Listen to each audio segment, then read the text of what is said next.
con el tema que vemos aquí en el capítulo 4, donde vemos a Abraham. Y la enseñanza que comenzó el apóstol aquí, usando a Abraham como ejemplo, sigue. Y entonces vamos a seguir el hilo del apóstol, pero para hacerlo oremos. Vamos a orar. Nuestro Padre, te pedimos en este momento, Señor, comprensión y claridad. Queremos, Padre, que ser enseñado por medio de tu palabra, la verdad que está en ella, por medio del Espíritu Santo que mora dentro de nosotros, y que sean nuestras palabras, palabras dirigidas y guiadas por el Espíritu Santo. Padre, gracias por cada uno de los que han venido. Padre, cada uno de nosotros tenemos nuestras preocupaciones, nuestras necesidades en la vida. Pido que proveas, Padre, por cada uno lo que necesitan, sea espiritual, físico, económico, sea lo que sea, Padre. Deseamos, Padre, tus bendiciones sobre este grupo de hermanos. Y gracias, Padre, por permitirnos esta oportunidad de escudriñar tu palabra. En el nombre de Jesucristo pedimos estas cosas. Amén. Entonces, vamos a seguir en este estudio, pero para ver dónde hemos venido durante el día de hoy. Ya está completándose un poco el cuadro, el bosquejo. Hemos visto el Evangelio de la Gracia en capítulo 1. Hemos visto los 3 tipos de pecadores en capítulos 1 al 3. En el capítulo 3 acabamos de mirar la justificación explicada por el pastor Jaime. Hemos visto aquí la justificación ejemplificada, la mitad de esto. Y ahí vamos en el viaje, mirando primeramente a Abraham, luego a David y volviendo a Abraham. Ahora, ¿qué aprendió Abraham acerca de la justificación? Hemos visto que no es por algún rito que se hace. Dios ejemplificó el rito de la circuncisión. Eso era cortar una carne innecesaria del cuerpo humano. Eso no afectó la espiritualidad, la condición espiritual de Abraham. Incluso ya era justificado él antes de que sucediera ese evento. Entonces, vamos para agarrar este tema de otra perspectiva. Vamos a Hechos, capítulo 15. En Hechos 15 hubo una tremenda discusión en la iglesia primitiva, porque no tenían como tenemos hoy en día los que dicen que no hay que hacer esto para ser salvo. Otros dicen no, para ser salvo hay que agregar esto. Otros dicen que hay que agregar un bautismo o algún evento o algún momento cuando haya pasado por quizás un catequismo, o tienes que hacer otra cosa. Hay muchos evangelios que hay por ahí que en realidad no son evangelios según Pablo en Gálatas capítulo 1, pero se oyen, ¿verdad? ¿Y cómo vamos a mirarlos? Pero vamos a mirarlo así, mirando el capítulo 15, porque ellos tenían también algunas cosas que surgieron en la iglesia primitiva.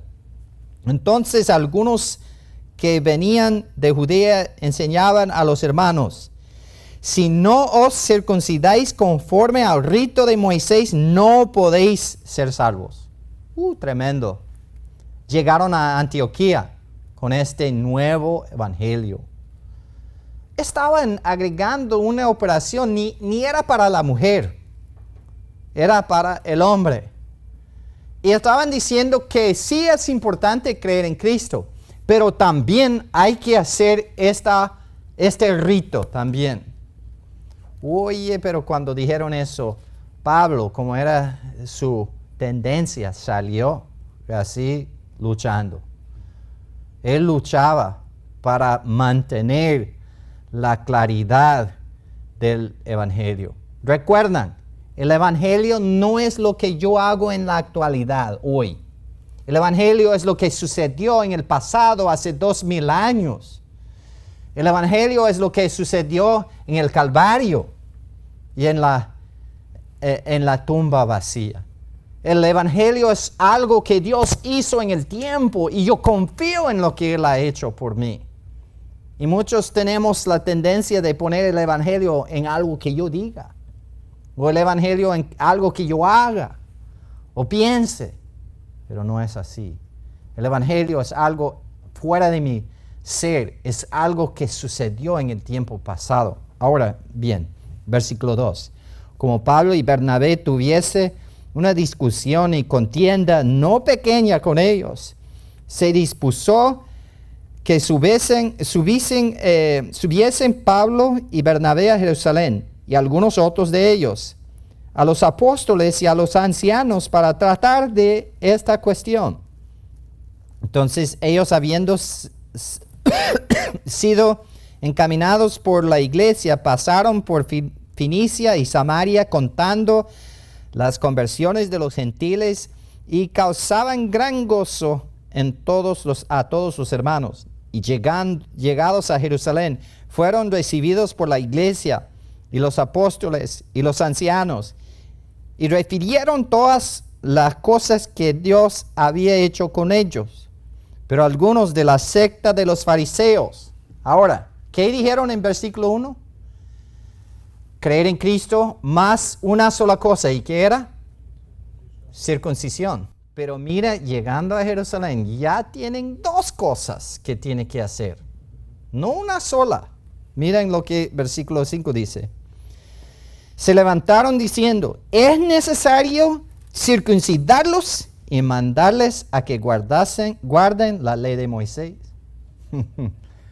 No era suficiente una cosa. Y es lo que pasa.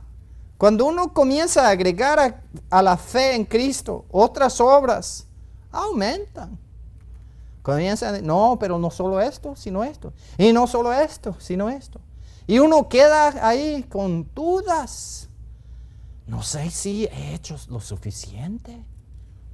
Y entonces caímos en la trampa, ¿verdad?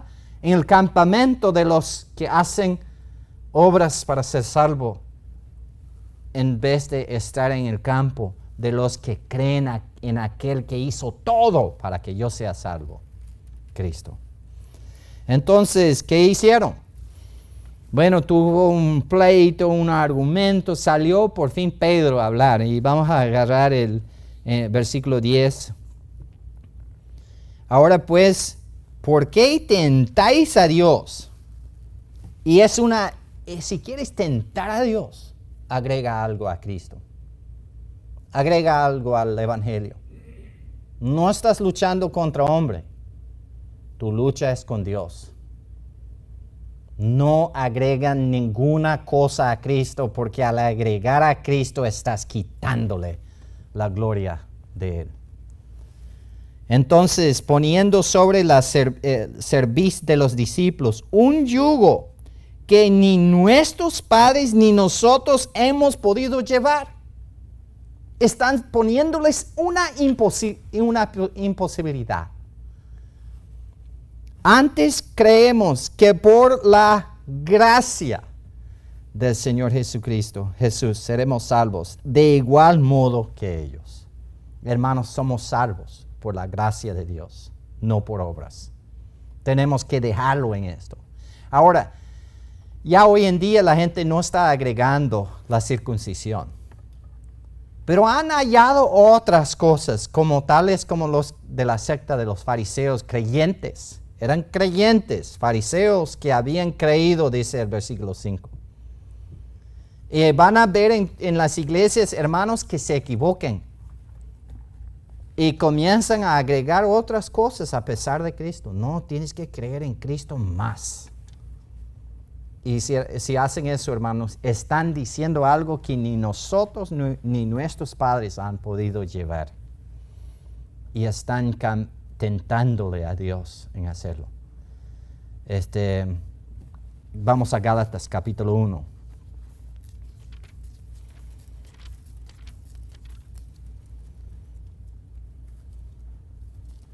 Les voy a mostrar odio verdadero.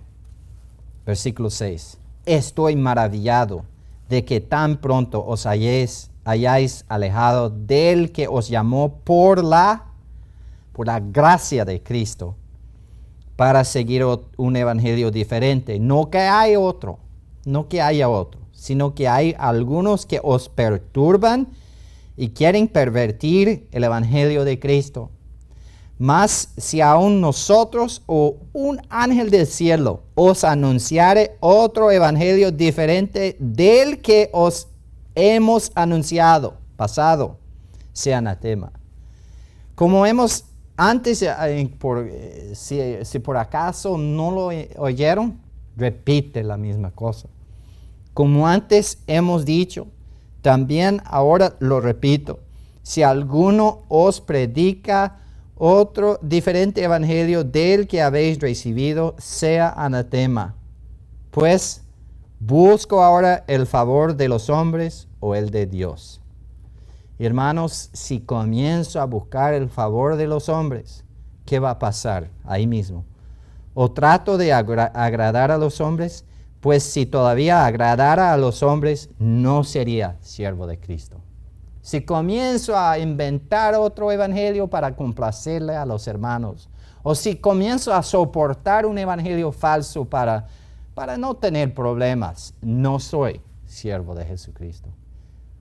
No soy siervo de Jesucristo. Solamente somos siervos de Jesucristo si hacemos lo que hicieron en Filipenses capítulo 1. Filipenses 1. 27. Dice ahí, solamente que os comportéis como es digno del evangelio de Cristo, para que, o sea, que venga a veros o que esté ausente, oiga de vosotros que estáis firmes en un mismo espíritu, combatiendo unánimes por la fe del evangelio. Hermanos, vale la pena batallar para tener un evangelio claro, no un evangelio mixto. Debemos batallar, contender por la fe del evangelio. ¿Y qué es la fe del evangelio? Es fe en aquel quien murió por nuestros pecados, Cristo Jesús. Fe en Él solamente. Esto es lo que cambió el mundo en los años 1400 después de Cristo, cuando la Iglesia católica había agarrado al cuello del mundo con un evangelio falso de obras humanas. Salió Martín Lutero y otros que dijeron que no, la salvación más bien es por la fe sola en Cristo solamente. Y ahí hubo un cambio, y de ahí somos nosotros, los que somos protestantes, los que somos evangélicos. De ahí salimos porque vimos que ellos estaban equivocados porque habían agregado a Cristo una serie de cosas que hacer. Últimos ritos, orar por los muertos, buenas obras, cumplir la ley, confesar los pecados al sacerdote, tomar la misa. Todas esas cosas eran parte de la salvación. Y no estaban con una fe sola en Cristo solamente. Entonces, hermanos, que no volvamos a eso, sino que sigamos con el evangelio tal y cual como fue predicado en el primer siglo, como fue dejado por Cristo a nuestro alcance cuando Él murió por nuestros pecados y resucitó al tercer día. Entonces,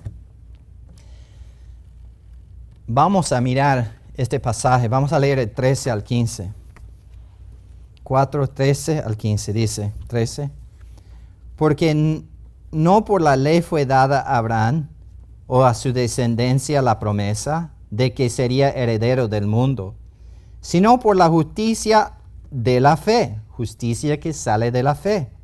Porque si los que son de la ley son herederos, vana resulta la fe y anulada la promesa.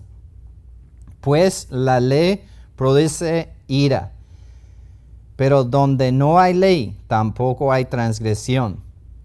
Por tanto, es por fe para que sea por gracia, a fin de que la promesa sea firme para toda su descendencia, no solamente para la que es de la ley, sino también para la que es de la fe de Abraham, el cual es Padre de todos nosotros. La salvación de Abraham probó que la justificación es por gracia, mediante la fe solamente, aparte de obedecer los 10 mandamientos. Romanos 4:13 dice, pues antes de la ley,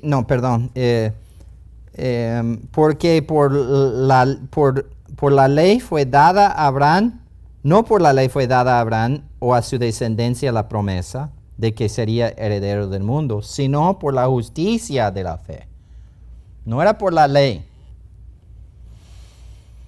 Si la justicia o la salvación viniera por medio de la obediencia a los 10 mandamientos, 2 cosas sucederían. El 14, escuchan a ver si lo pueden encontrar en su mente. Porque si los que son de la ley son herederos, vana resulta la fe y anulada la promesa. Primeramente, vana resultaría la fe. La fe en la muerte de Cristo en la cruz no tendría ningún valor o importancia en la salvación de la humanidad caída. Nos salvaríamos por nuestros propios esfuerzos. Pero no es así, ¿verdad? No somos salvos por nuestros esfuerzos. La fe es válida para nosotros, ¿verdad? Segundo, anulada la promesa. ¿Y cuál fue la promesa? Vamos primeramente a Génesis capítulo 12. Génesis 12. Esta promesa fue dada a Abraham, pero incluye a nosotros. En el 12, 1 al 3 dice, pero Jehová había dicho a Abraham, vete de tu tierra y de tu parentela, de la casa de tu padre, a la tierra que te mostraré. Y haré de ti una nación grande, te bendeciré. Y engrandeceré tu nombre y serás bendición. Bendeciré a los que te bendijeran, y a los que te maldijeren, maldeciré. Y serán, aquí están incluidos ustedes, y serán benditas en ti todas las familias de la tierra. ¿Cómo somos bendecidos en Abraham? De Abraham vino, como dijo nuestro hermano antes, ¿verdad? Vino de los lomos de Abraham el Salvador. Por medio de Abraham vino la salvación al mundo, por lo que es carnal, por la venida del Salvador encarnado. Ahora, el 15. Tengan cuidado de los que creen que la gente se salva por la obediencia a la ley. La ley no trae la salvación, por lo contrario, trae la ira de Dios. ¿Por qué digo esto? El 15. Pues la ley produce ira, pero donde no hay ley, tampoco hay transgresión. La ley produce ira. ¿Por qué? Porque la ley dice como el letrero, no pise la grama aquí, no camina en la grama. ¿Y qué hacemos? Caminamos por la grama y viene la gente para multarnos o para gritarnos. La ley causa ira, no porque la ley es mala, sino porque nosotros la tendencia nuestra es que si la ley dice no cruza esa línea, ponemos por lo mínimo el dedo en el otro lado de la línea, solo para hacerlo. Así somos nosotros con la ley. La ley por eso produce ira, porque al quebrantar la ley viene el juicio, la justicia encima. Entonces, la ley no trae la salvación. Como hemos visto en Romanos 3, que la ley dice ahí, pero sabemos que todo lo que la ley dice, lo dice a los que están bajo la ley, para que toda boca se cierre y todo el mundo quede bajo el juicio de Dios. Ya que por las obras de la ley ningún ser humano será justificado delante de él, porque por medio de la ley es el conocimiento del pecado. Muy bien. Abraham fue declarado justo para con Dios mucho antes de que existiera la ley, demostrando así que el hombre pueda ser declarado justo ante Dios aparte de la ley. ¿Qué vino primero? ¿La salvación de Abraham o el rito de circuncisión? 15, Génesis 15, ¿verdad? ¿Y el rito de la circuncisión en cuál capítulo? Génesis 17. Ahora, ¿cuándo vino la ley? Éxodo capítulo 20. Muchos años después, como 430 años después, más o menos. Pero ¿cuándo fue declarado justo Abraham? Cuando creó en Dios. Entonces, Abraham fue declarado justo para con Dios mucho antes de que existiera una ley. Por eso los que dicen que no hay que obedecer la ley para ser salvo, eso quiere decir entonces todos los que vivieron antes de la ley irían al infierno. Pero no es cierto. Uno es justificado aparte de la ley. Romanos 3, versículo 21. Pero ahora, aparte de la ley, se ha manifestado la justicia de Dios, testificada por la ley y los profetas. La justicia de Dios por medio de la fe en Jesucristo, para todos los que creen en Él, porque no hay diferencia.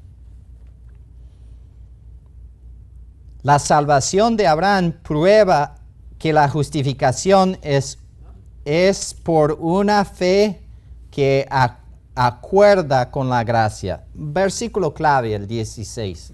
Veamos el 4:16.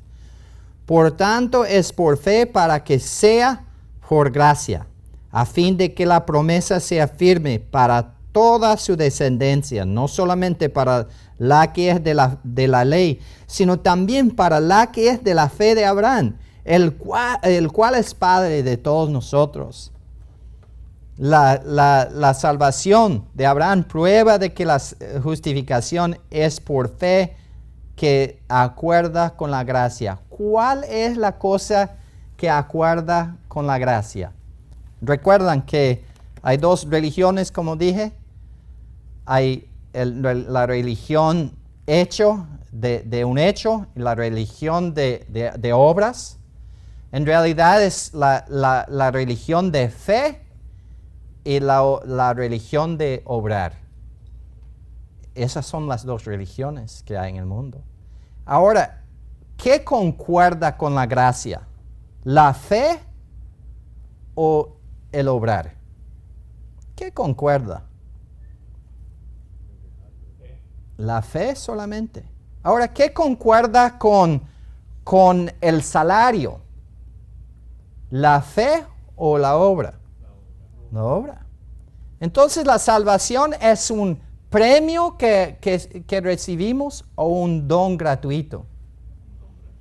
Exacto. Entonces la gracia concuerda perfectamente, es el beso perfecto al plan de Dios. Creemos en Él y como la fe no tiene valor en sí, por creer en Él, Él está libre en bendecirnos con la salvación, porque no nos está pagando. Ahora, si fuera por obras, tendría que pagarnos y ya no sería gracia, sería pago. Pero la salvación es por gracia. Vean la diferencia, importante.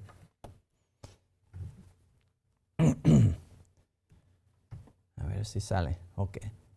Solo la fe acuerda perfectamente con la gracia de Dios. No hay otro que concuerda. ¿Qué dijeron los de Jerusalén? Tenía que creer en Cristo más ser circuncidado. ¿Eso concordaba con la gracia, según Pedro? No, no concordaba.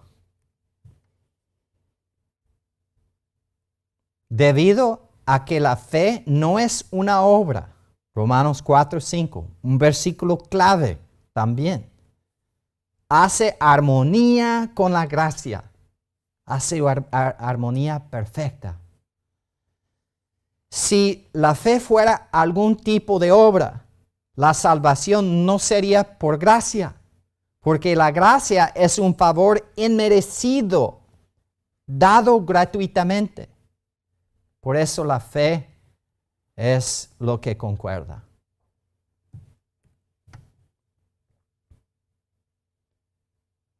¿Recuerdas la promesa de Dios a Abraham que concierne a toda la humanidad? Serán benditas en ti todas las familias de la tierra. Y concuerda, hermanos. La gracia de Dios es para todos los que creen en Cristo, sea cual sea su nacionalidad o cultura étnica. Vamos a leer el 16 otra vez, la segunda parte. No solamente para la que es de la ley, sino también para la que es de la fe de Abraham, el cual es Padre de todos nosotros. Ahora, ¿tenemos que convertirnos en judíos para que Abraham sea nuestro padre? No, porque ¿qué dijo Dios a Abraham? Padre de muchas naciones te haré. Entonces la iglesia de Cristo no es lo que ha reemplazado a Israel. Israel sigue siendo el pueblo de Dios, pero nosotros somos la esposa de Cristo. Algo muy especial, muy particular. La iglesia no ha reemplazado a Israel. Padre de muchas naciones te haré. Y Él es Padre de toda persona en el mundo que cree como Él creó. Porque Él dio el primer ejemplo de de confiar en Dios así plenamente, bíblicamente, aunque obviamente Abel creó. Y otros antes de él, Enoc, Noé, creyeron. Job, muchos creyeron. Pero en el sentido de ser el ejemplo, él, y en el hecho de creer y confiar en Dios, Él viene siendo como el ejemplo particular de las escrituras de la fe. Y cuando nosotros creemos en Él, somos hijos de Él, en el sentido de que tal como Él creó en Dios, nosotros hemos creído de igual forma. Ahora, es muy importante para mí entender la diferencia, que Él es nuestro Padre, pero no somos Israel. En capítulo 4, hermanos, de Romanos, ya su Biblia debe estar abriéndose ahí mismo por sí misma. Necesitamos Biblias automáticas y casi las tenemos así.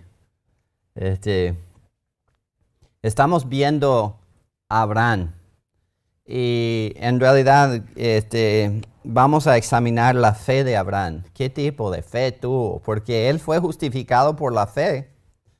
¿Y qué es la fe? En un sentido, y el capítulo 4, 17 en adelante, creo que terminamos acá anoche, ¿verdad? ¿Es cierto? Entonces, podemos ver de esta parte la fe, examinar de cerca, poner bajo el microscopio la fe de Abraham. Los justos por la fe vivirán. Y entonces hemos recibido vida eterna mediante la fe en Cristo Jesús. Entonces, ¿pero cómo era la fe de Abraham? Bueno, nos da una enseñanza muy linda sobre esto. En lugar de leer todo el pasaje, voy a seguir el pasaje versículo por versículo. Pero comenzando con este pensamiento de el testimonio de Abraham prueba que la justificación es por el poder de Dios sin ningún esfuerzo humano. Sin ningún esfuerzo humano. Increíble. Ahora vamos a examinar este pensamiento mediante el versículo 17, hermanos. Leemos ese versículo que dice, como está escrito, te he puesto por padre de muchas gentes. Delante de Dios a quien creyó, el cual da vida a los muertos y llama a las cosas que no son como si fuesen. La fe de Abraham no fue basada en su propia habilidad. Contrariamente a la creencia popular, Dios ayuda a los que no pueden ayudarse a sí mismos. ¿Recuerdan del dicho que Dios ayuda a los que, ¿cómo es que dicen? Se ayudan a sí mismos. Pero la Biblia dice todo lo contrario. Y no me sorprende porque lo que el mundo dice por lo regular es el opuesto de lo que Dios dice. Pero Dios ayuda al que no puede ayudarse a sí mismo. Vamos a Jeremías 17. Jeremías 17. Versículo comenzando en el 5. Así ha dicho Jehová, maldito el varón que confía en el hombre y que pone carne por su brazo y su corazón se aparta de Jehová. ¿Por qué dice su corazón aparte de Jehová? Porque en el momento de confiar en nosotros mismos, estamos alejando de Dios. ¿Cómo será el resultado de aquel hombre que confía en el hombre? Maldito, sí. Versículo 6. Será como la retama en el desierto y no verá cuando viene el bien, sino que morará en las sequedales en el desierto, en tierra despojada y deshabitada. Increíble, ¿verdad? Ese es el hombre que confía en el hombre. Ahora, ¿qué del hombre que confía en Jehová? Bendito el varón que confía en Jehová y cuya confianza es Jehová, porque será como el árbol plantado junto a las aguas, que junto a la corriente echará sus raíces y no verá cuando viene el calor, sino que su hoja estará verde y en el año de sequía no se fatigará ni dejará de dar fruto. Ese es el hombre que confía en Jehová. Ahora volviendo a Romanos capítulo 4, vemos que Abraham fue un hombre así, que confiaba en Jehová. Su fe descansaba en un objeto eficaz, en el Dios del universo. Estaba confiando en aquel que es capaz de hacer todo. Entonces, no basaba su fe en su propia habilidad humana. Versículo 18. Él creyó en esperanza contra esperanza para llegar a ser padre de muchas gentes, conforme a lo que se le había dicho. Así será tu descendencia. La fe de Abraham no fue basada en los sentimientos. ¿Qué decía su corazón? ¿Qué decían sus sentimientos? No es posible que Dios me dé un hijo. Es imposible que Dios me lleve a una tierra ajena y que me dé una herencia ahí. Es imposible. O sea que todo lo que para nosotros sería imposible, imposibilidades, para él también eran imposibilidades. Pero él siguió contra esperanza, esperando, confiando, para llegar a ser padre de muchas naciones. El 19. Y no se debilitó en la fe al considerar su cuerpo, que estaba ya como muerto, siendo de casi 100 años, o la esterilidad de la matriz de Sara. La fe de Abraham no estaba basada en las posibilidades humanas. Humanamente era imposible para ellos producir hijos. Humanamente era imposible que a la edad de 100 años y 90 años que el plan de Dios se cumpliese. Pero ellos siguieron confiando, no según las posibilidades humanas, sino según la promesa de Dios.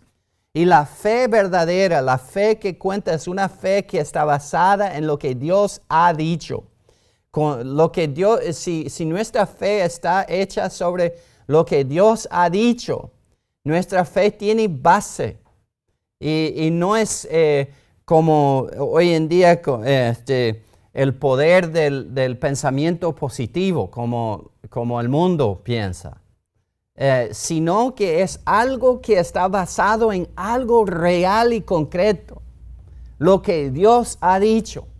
Y nosotros podemos ir al banco con las promesas de Dios. O sea que podemos confiar 100% en lo que Dios ha dicho. Y es lo que él estaba basando su fe, no en sus posibilidades, sino en algo que Dios le dijo en Génesis capítulo 12. Vete de tu casa, de tu parentela, a la tierra que yo te mostraré, y te haré una bendición y una gran nación. Y estaba pues basando su fe en la promesa de Dios. Entonces es donde nosotros debemos de pues apoyarnos. Y si la Biblia lo dice, lo podemos creer. Si Dios lo ha dicho. La fe de Abraham no fue basada en la vista. ¿Por qué decimos esto? Miren el 20. Tampoco dudó por incredulidad de la promesa de Dios, sino que se fortaleció en fe dando gloria a Dios. Ahora, recuerdan que en cuanto a su hijo, cayó al suelo riéndose. Pero también Sara se rió, ¿verdad? Pero ella estaba riéndose en dudas, sin fe. Pero Abraham, a lo contrario, se rió pensando que increíble, ¿verdad? Que yo siendo un año de edad tan avanzada, que Dios me va a dar prole, me va a dar hijo. Increíble. Y se rió, no en burla de la promesa de Dios, sino en alegría por la promesa de Dios. Ahora, es que él no veía, miren lo que dice, no dudó por incredulidad, pero creía la promesa de Dios. Estaba fijando en lo que Dios había dicho. Es muy importante. La fe de Abraham se fortaleció al pasar el tiempo. Cuando todos nosotros con el paso de tiempo, nosotros comenzamos a dudar por lo regular. Oye, yo pensaba que Dios había prometido esto, pero no aparece. Pero la fe verdadera que está basada en la promesa de Dios, en lugar de desvanecer, crece y se pone más fuerte. ¿Por qué? Porque uno sabe que el que promete lo va a cumplir, especialmente si la promesa viene del Dios único, el Dios verdadero, el Dios de la verdad, el Dios del universo. Ahora el 21. Plenamente convencido de que era también poderoso para hacer todo lo que había prometido. Plenamente convencido de que era también poderoso para hacer todo lo que había prometido. La fe de Abraham no fue basada en las circunstancias, sino en la promesa de Dios. En la promesa de Dios. La fe que tuvo esa noche cuando fue llevado afuera y cuando miró hacia las estrellas, era una fe basada, como dice aquí, en lo que Dios había prometido. ¿Cuándo primeramente prometió Dios el rescate, el Mesías? Vamos al protoevangelio, como lo llaman, Génesis capítulo 3. Génesis capítulo 3. Ustedes saben, ¿verdad?, que la primera muerte aquí en la tierra física la produjo Dios. Para proveer a Adán y Eva ropa, Él mató animales, o por lo menos un animal, para proveer ropa aceptable. Entonces, algo que tuvo que morir para que Adán y Eva fueran bendecidos y ayudados. Ahora, en el capítulo 3, versículo 15, vemos lo siguiente. Y Dios cuando promete esto, está hablando directamente al enemigo. Maldiciendo al animal, pero maldiciendo a la serpiente que estaba dentro de la serpiente, al enemigo Satanás. Y dijo, pondré enemistad entre ti y la mujer. No solamente entre la culebra y la mujer, aunque a la mayoría de las mujeres no les gustan las serpientes. Pero está hablando más profundamente. Está hablando del que estaba hablando a través de la serpiente. Pondré enemistad entre ti y la mujer. No es las mujeres, la mujer. No aquí para ponerle a la Virgen como objeto de adoración, sino para mostrar el tipo de nacimiento especial que iba a venir. Que la mujer iba a dar a luz a un hijo. Vean, entre ti y tu simiente.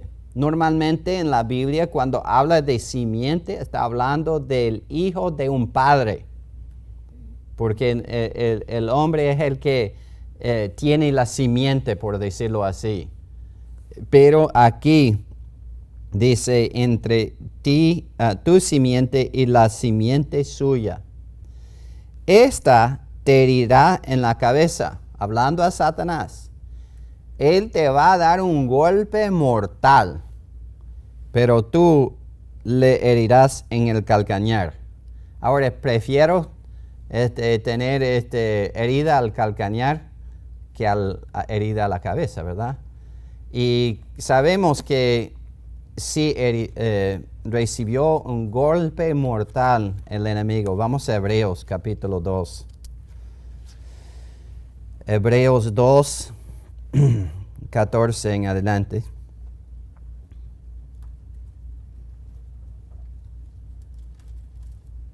Dice en el 14, así que por cuanto los hijos participaron de carne y sangre, él también participó de lo mismo, para destruir por medio de la muerte al que tenía imperio de muerte, esto es, al diablo. Venció ya al diablo.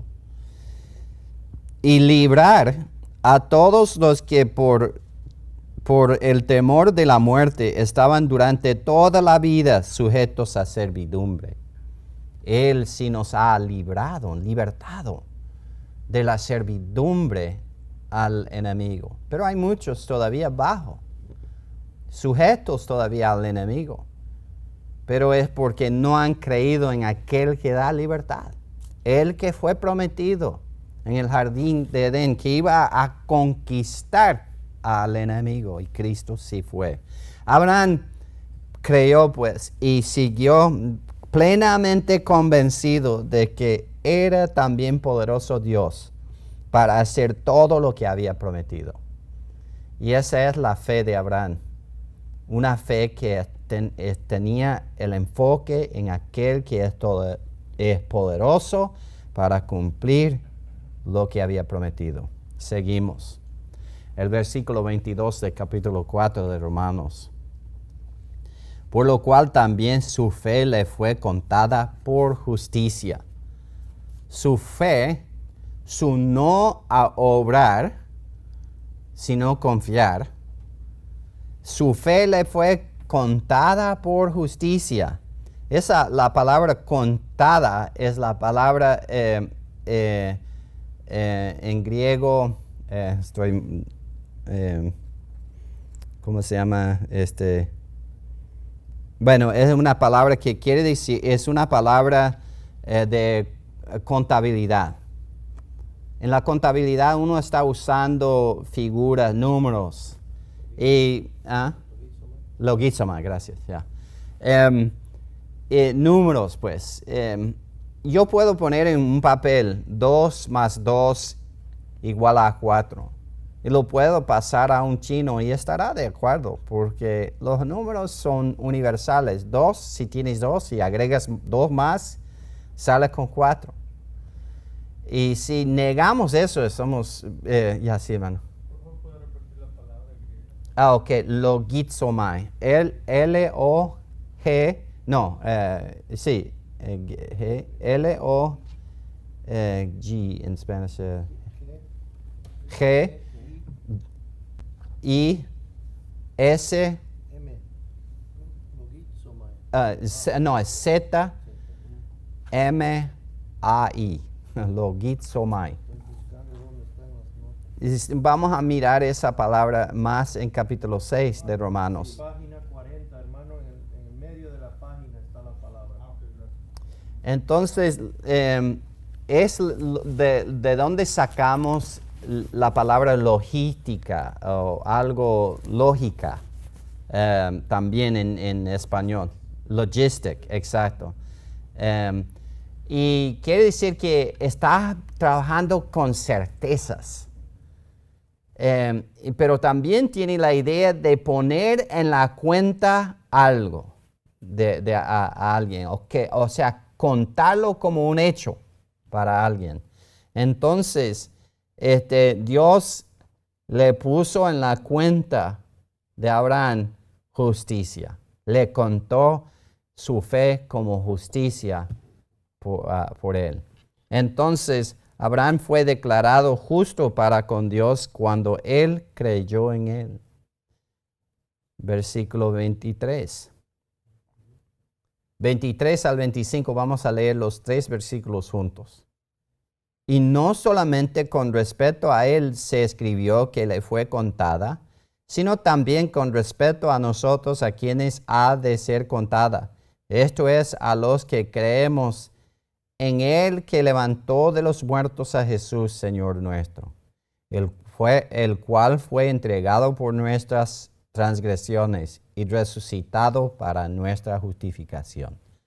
Abraham no es el único que se salvó por la fe, también eres tú.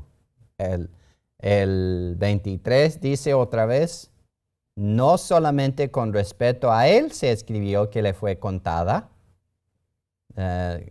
es su fe por justicia, sino fue escrito para nosotros.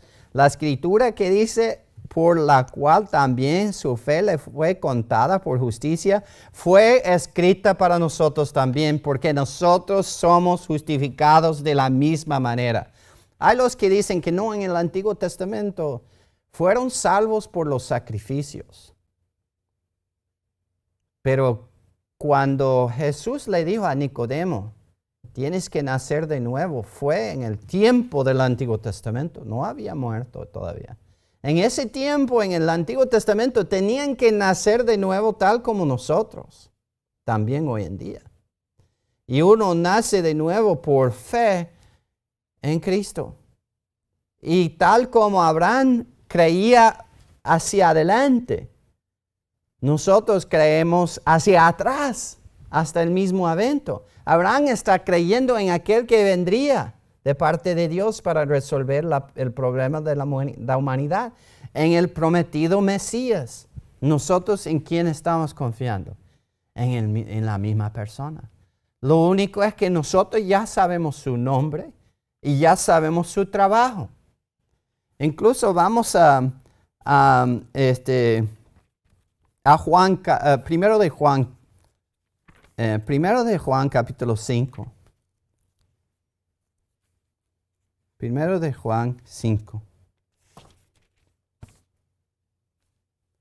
Versículo 12 dice, el que tiene al Hijo tiene la vida. El que no tiene al Hijo de Dios no tiene la vida. Ahí está, los dos clases de personas, ¿verdad? Los que tienen vida y los que no tienen vida. Los que tienen el Hijo y los que no tienen el Hijo. Ahora el 13 dice, estas cosas os he escrito a vosotros que creéis en el nombre del Hijo de Dios. Ahora le pregunto, ¿cuál es el nombre del Hijo de Dios? ¿Cómo se llama? Ahora, vamos a hacerlo de esta forma. Si yo digo este nombre, ayúdenme, por favor. George Washington, ¿quién era? Presidente y libertador de América, pues prácticamente expulsó a los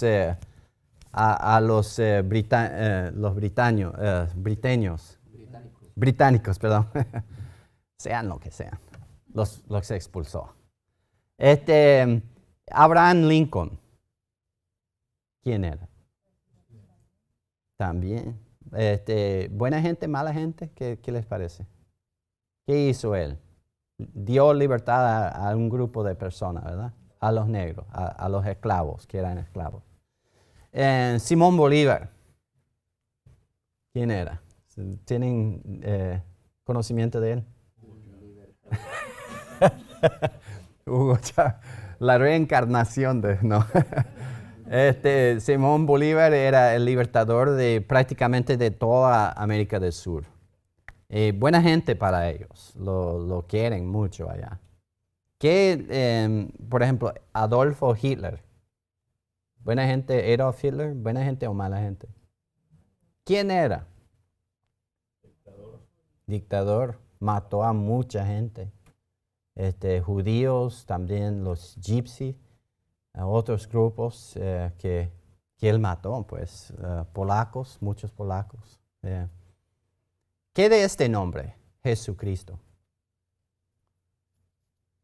¿Quién es?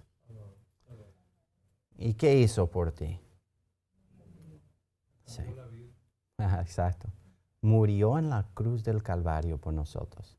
Cuando decimos un nombre, hay algo atado a ese nombre. Ahora, ¿qué de este nombre? Lloyd Granger. ¿Lo conocen?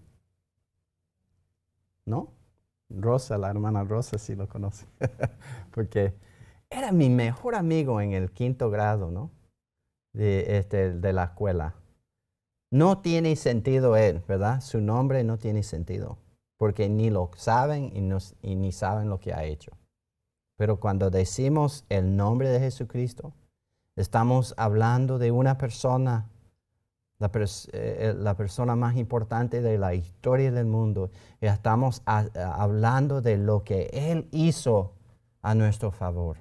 Entonces, volviendo a capítulo 5 de 1 de Juan, versículo 13 dice, estas cosas os he escrito a vosotros que creéis en el nombre del Hijo de Dios. Y su nombre es Jesucristo.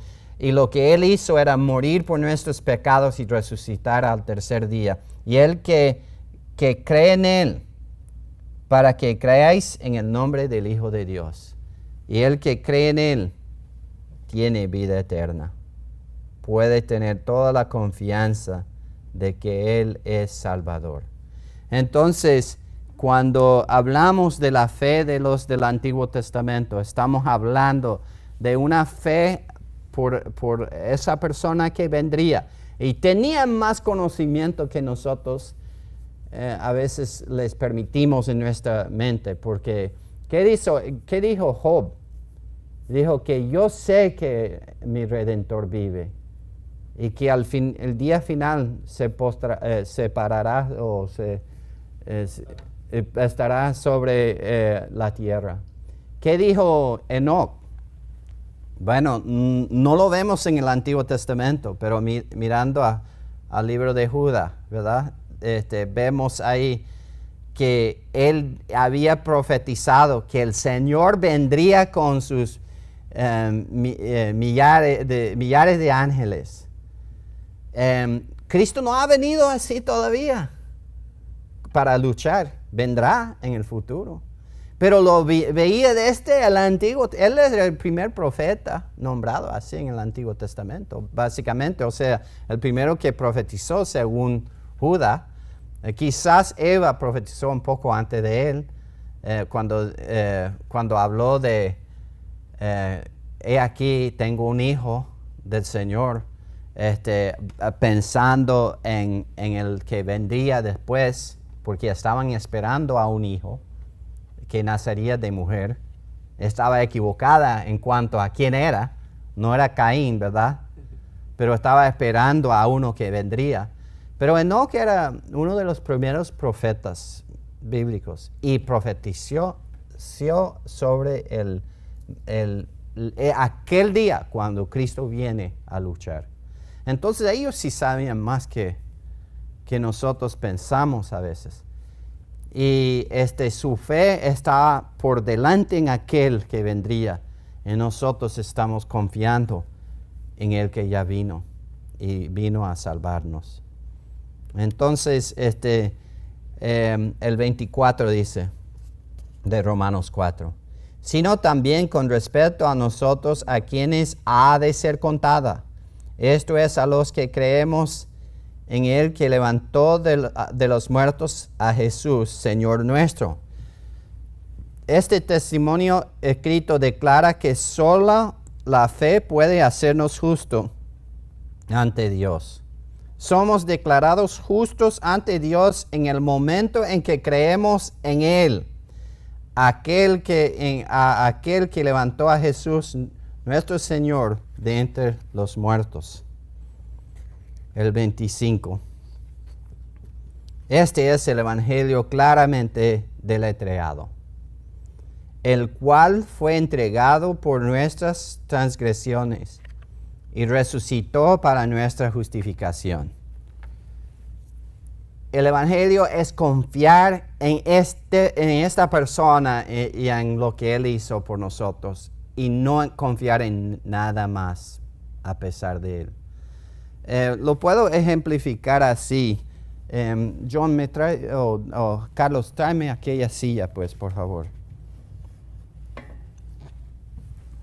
Hay mucha gente hoy en día que tiene un concepto errado. Saben que Cristo murió por los pecados, y si le preguntas, ¿cree que Cristo murió por los pecados? Dirán, sí, claro que sí. E incluso en las calles de aquí de Harlingen, he hablado con mucha gente, y la gente pues me dice que no, sí, es claro que Cristo murió. Lo pongo. Ok. Saben que Cristo murió por sus pecados, pero la pregunta es, ¿están confiando en Él? La fe de la mayoría de la gente no está plenamente puesta en Cristo solamente, en lo que Él hizo en su favor. Tienen otro concepto. Sí, hay que creer sí, yo creo que Cristo murió y todo. Pero la fe de ellos para la salvación está basada en obras humanas. Puede ser tomar la comunión, o puede ser ir a la iglesia o la misa o lo que sea, ¿no? Ellos tienen una fe así. Bueno, yo voy a descansar un poco en Cristo, pero voy también a descansar sobre mis ideas. Y esa fe no les salva. Esa fe no les salva. ¿Por qué? Porque están confiando en obras humanas. Están confiando en algo. Algunos son más confiados en las obras y menos confiados. Incluso un día estaba preguntando a una persona, recuerdo muy claro, ¿qué tienes? ¿Por qué te debe dejar entrar en el cielo el Señor? ¿Qué ha hecho? Le dije. Y nos dijo 6 cosas. Voy a la iglesia, doy mis ofrendas, y 6 cosas mencionó. Y le pregunté, ¿y cualquier otra cosa? Y dijo, no, yo creo que es todo. Entonces, iba a ir a otra pregunta que tenía. Y me dice, una cosa más. Y le dije, ¿y qué? Y que Cristo murió por mí. Y, tenía 6 cosas que él estaba haciendo y al final agregó a Cristo. Séptima cosa. No estaba confiando únicamente en Cristo solamente. Su fe estaba descansando sobre el hombre. ¿Y qué dice? ¿Qué será bendita aquel que confía en el hombre o cuál? Maldito, ¿verdad? Entonces, la fe de uno debe descansar únicamente en Cristo, únicamente en el Evangelio. ¿Y cuál es el Evangelio? El versículo 24, veámoslo bien. El 25, el cual fue entregado por nuestras transgresiones y resucitó para nuestra justificación. ¿Cuál era el evangelio que predicó Pablo? 1 Corintios 15. Volviendo ahí. 1 Corintios 15, versículos 3 y 4. ¿Qué era el mensaje que él predicaba para que la gente tuviera vida eterna? Aquí, el 1 dice, además os declaro, hermanos, el evangelio que os he predicado. Este es el evangelio que había predicado cuando evangelizó en Corinto. El cual también recibisteis, en el cual también perseveraréis. Ahora el 3 dice, porque primeramente os he enseñado lo que asimismo recibí. ¿Y qué era la primera cosa, la cosa de más importancia?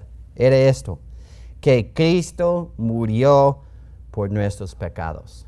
Ahí está el evangelio, hermano. Cristo murió por nuestros pecados. ¿Y cómo sabemos que es verdad? Dos pruebas, conforme a las Escrituras. Segunda prueba, y fue sepultado. No sepultamos a los vivos, sino a los muertos. Ahora, ¿qué era la segunda parte del evangelio que él predicó? Y que resucitó al tercer día. Murió por nuestros pecados y resucitó al tercer día. Ese es el evangelio. Cristo murió por mis pecados y resucitó al tercer día.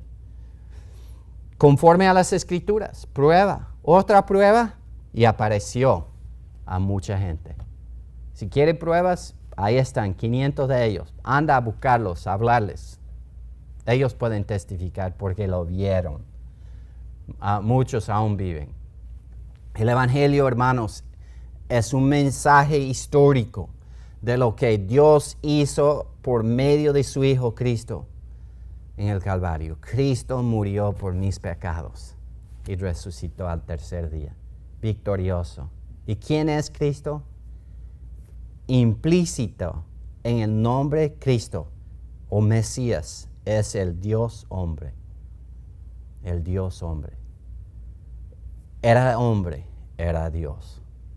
Es hombre, es Dios. Aún sigue siendo hombre hoy en día, pero hombre glorificado, en cuerpo glorificado, y así será durante toda la eternidad.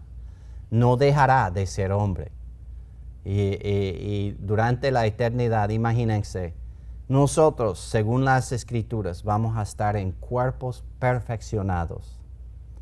Pero una cosa que vemos en el libro de Apocalipsis, que era visto por delante por el profeta Juan, dice que ahí estaba Jesús como oveja molida, o sea que tenía cicatrices. Después de su resurrección, mostró cicatrices en las manos. O sea que nosotros vamos a tener cuerpos perfectos y Él va a seguir con un cuerpo marcado por la paga que Él pagó por nuestra redención. Durante toda la eternidad, al verle a Cristo, vamos a ver el amor de Él. Y nosotros no merecemos un cuerpo debemos estar ahí con manos morchados, ¿verdad? Pero vamos a tener un cuerpo perfeccionado, que no se enferma para nada, que nunca sufre. Y Él con las manchas, las cicatrices de nuestra redención en su cuerpo. Increíble el pensamiento este. ¿Por qué? Porque Él fue entregado por nuestras transgresiones y resucitado para nuestra justificación. Somos hechos justos para con Dios cuando personalmente confiamos en Cristo, en su muerte por nuestros pecados y resurrección.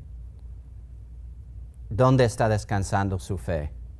¿Está descansando su fe en la obra que Cristo hizo por ti únicamente? ¿O estás confiando en la obra humana, alguna contribución suya? Que su fe esté en Él solamente, porque el que mezcla algo con Cristo está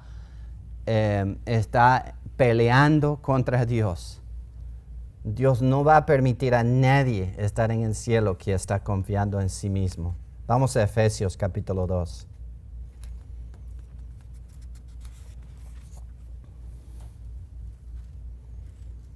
Efesios 2, 8 dice: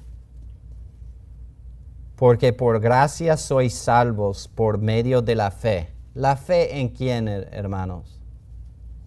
La fe en Cristo, quien murió por nuestros pecados y resucitó al tercer día. Por gracia sois salvos por medio de la fe, y esto no de vosotros, pues es don de Dios. La salvación es don de Dios. Miren, dejan el dedo aquí, la mano aquí, y vayan a Romanos 6. Romanos 6. Muchos dicen que no, la dádiva de Dios, el don de Dios de Efesios capítulo 2 es la fe, pero no es la salvación. Miren, porque aquí en Romanos 6:23 dice: porque la paga del pecado es muerte, mas la dádiva de Dios es vida eterna en Cristo Jesús. Ahora, volviendo a Efesios capítulo 2, dice ahí: y esto no de vosotros, la salvación no es de nosotros, mas es don de Dios. No, la salvación no es por obras, para que nadie se gloríe. Si fuera la salvación por obras, podríamos gloriarnos. Pero la salvación no es por obras. La salvación es por la gracia de Dios, mediante la fe en aquel quien murió por nuestros pecados y resucitó al tercer día. ¿Qué hemos visto entonces? Hemos visto la primera parte de nuestra salvación, una salvación única, pero que viene en 3 etapas. Y hemos visto la justificación explicada. Hemos visto 2 ejemplos ya de gente en el Antiguo Testamento que fue gente que se salvó mediante la justificación. Dios justificó a Abraham, justificó a David. No necesitamos más ejemplos perfectos para nosotros, de 2 personas que hallaron esto. Ahora vamos a tener, después del break, vamos a seguir con los resultados de la justificación. Y son resultados muy lindos, muy lindos. Y entonces vamos a tomar un break de como 10 minutos o 15. Hay comida allá, hermanos. Y para que no tengan que botar los taquitos ahí, vuelvan a comer más los que ya comieron. Vamos a orar. Nuestro Padre, te alabamos.